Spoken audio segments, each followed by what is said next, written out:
enriching story to every perspective that everybody has, right? Yes, there is a Right? Like, I can give you all the rationales for why I'm right. And so can you talk a little bit about what kinds of tensions show up when really passionate people come together? Because they have to have an origin story.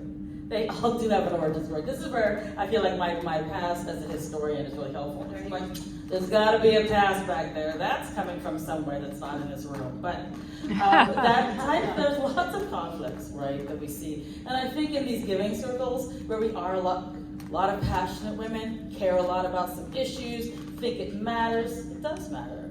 It matters. And so we come into these circles with a lot of feelings. And I've sort of seen, I think in most places, and definitely in women's circles, the types of conflict I see the most are sort of driven by two spaces. The first is diversity itself. And I think we sometimes don't give enough credit to the fact that when people come from different spaces, from different paths, from different ways of being, from different ways of communication, that those things can cause conflict in ways that we sometimes refuse to address. We'll give a very brief example. I come from a family, large family, community, that when you are excited about what somebody says, and they start talking, it's like, well then I was like, yeah, okay, yeah, let me talk. And you interrupt, right? And I've seen this interruption, and for I do some, that all the time. I That is do totally time, valid. right? It's Like, like, where does an I find? Like, yes. That's what it means to mean that if I do that, it's because what you are saying is igniting something. Exactly. But for other people, when you do that, you are being outrageously rude. And so that conflict of communication style can lead to a lot of resentments that are completely unfounded and have nothing to do with what's going on with us. Yeah. That passion for one kind of people or one kind of communication style looks a lot different than passion for others.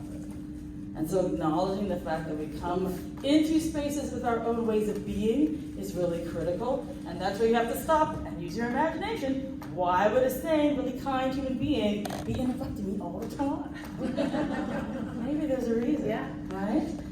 The other one that I see all the time is when it's decision-making time.